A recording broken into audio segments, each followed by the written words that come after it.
Исәнмесез, эфирда яңалыклар чыгарылышы, студияда Лилия Гатин, алга тоба кайбер темалар турында кыскача. Безнең ишек алдын яңартабысы Йоршолда республика программасы буенча ремонт эшләре башланды. Парк аттракционнары ачылуга 2 көн кала. Йоршолларны һәм аларның әти-әниләрен быел нинди үзгәрешләр көтә? Җәмәгать транспортында йөрү өчен QR-код ярдәмендә түләргә мөмкин. Мондый мөмкинлек зур сыйдырышлы автобусларда барлыкка килде. Шулай пассажир ташучылар әйтүенчә, бу түләү усулы яшьләр өчен дә уңайлы. Ләкин бу бердән-бер яңалык түгел. Барысында тулырак алдагы минутларда сөйләрбез. Biz пассажирлар QR-код белән түләгәч, безгә Telegram каналда SMS килә. Менә оплатилар. Әмма автобус йөртүчесе Равил Фаттахов билгеләп үткәнчә, барлык пассажирлар да яңалык турында белми, шуңа күрә шулда яшәүчеләрнең һәм шәһәр кунакларының бик азы гына QR-код ярдәмендә түли. QR-код белән түләү әле күптән түгел генә керде бездә. Шуңа күрә әле күбесе белми. QR-код белән ничек түләргә, ничек эшләргә икәнлеген аның белән. Әле менә көненә безнең смена буена bir 10 кешедән әз генә артыграк кеше түли. Берничә секунд эчендә операция үтәлә. Барлык мәгълүматлар шунда ук пассажир ташучыларга китә. Мәсәлән, 5-нче сонлы автобуста QR-кодны 11 пассажир кулланган. Ләкин бу җәмәгать транспортында контактсыз түләүнең бердән-бер яңа ысулы түгел. Также есть и NFC-метка, то есть можно двумя способами это сделать: либо отсканировать QR-код телефоном, либо приложить телефон к NFC-метке, если на телефоне есть функция NFC. Открываем здесь, например, заставочку, нажимаем меню, задать стоимость билета, ее нажимаем, например, и выходит вот 35 рублей.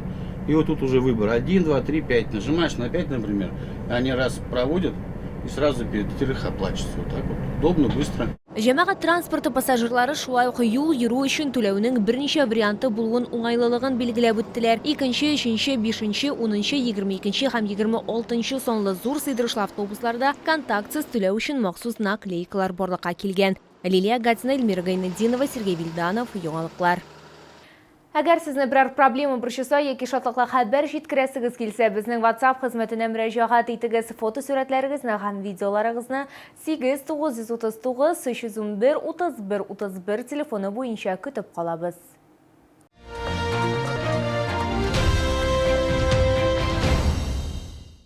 Безнең ишек алдын яңартабыз. Йоршолда республика программасы буенча ремонт эшләре башланды. Йорт яны территорияләре тамырдан үзгәртелер дип планлаштырыла.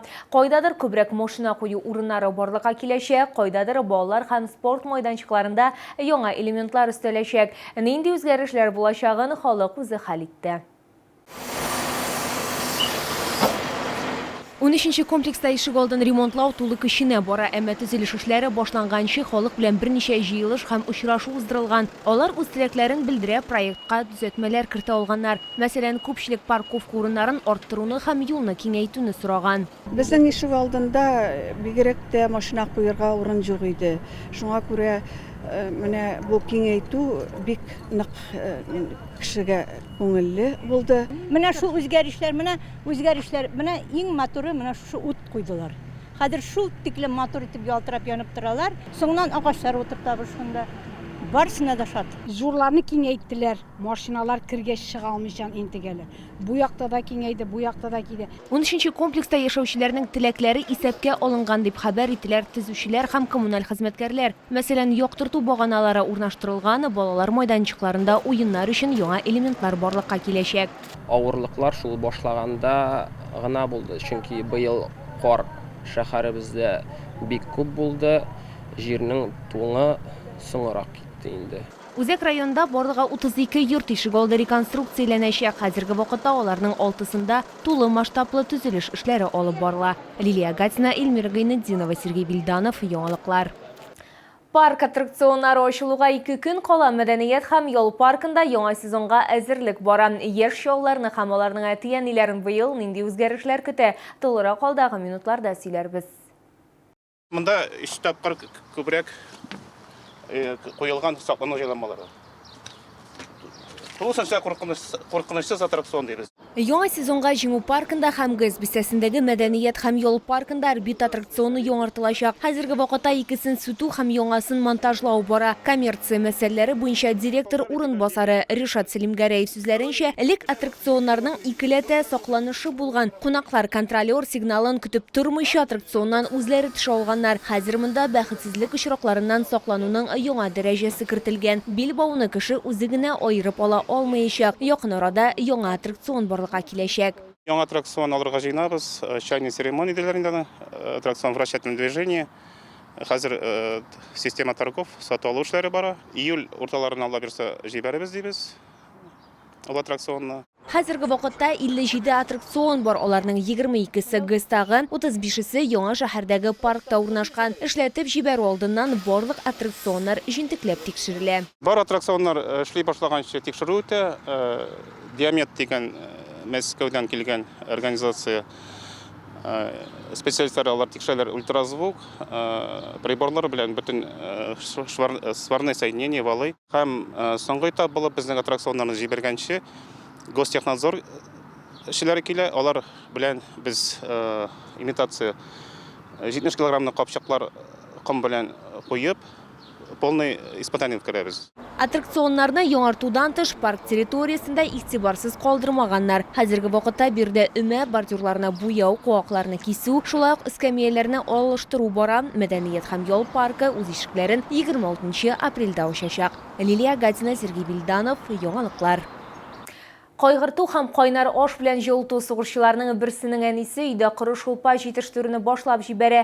Хуҗабикәгә аның ире һәм битараф булмаган чаллылар ярдәм итә. Шәһәр советы депутатлары да читтә калмый. Толырак киләсе материалда.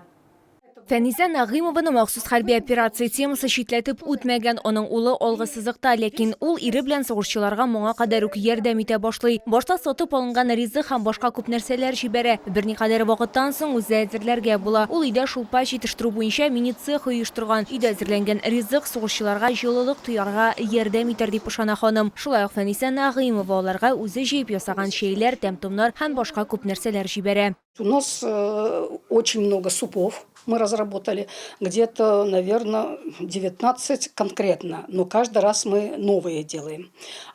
Для того, чтобы хороший качественный суп нужно сделать, это же, представляете, нужно все это отварить. Все это, даже горох отварить, картошку отварить, просушить, это через мясорубку пропустить. Это все нужно высушить. Фәнизә Нагыймовага игелекле эштә аның ире һәм дусты Рима Гайфуллина ярдәм итә. Biz şad buluruz. Dağın hatın kızlar ide oturuşlar, küp bitandı.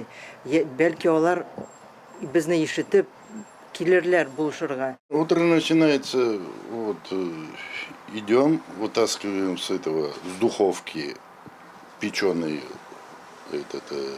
свеклу, картошку, чистить, крутить, измельчать и в сушилку. А вечер начинается мыть и в духовку сунуть.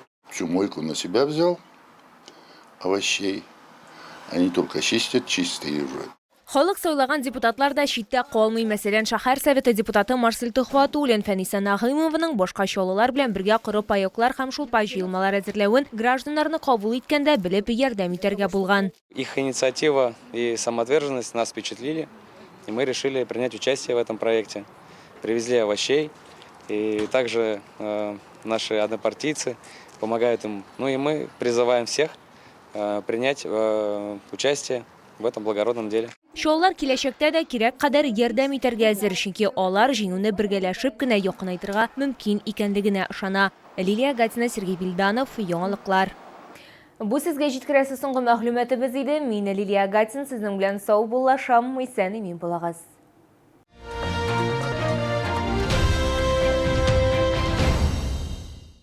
Успей заказать со скидкой от производителя до 50%. Пластиковые окна, натяжные потолки, обшивку и остекление балконов, входные и межкомнатные двери. Наш адрес: Новый город, 1815.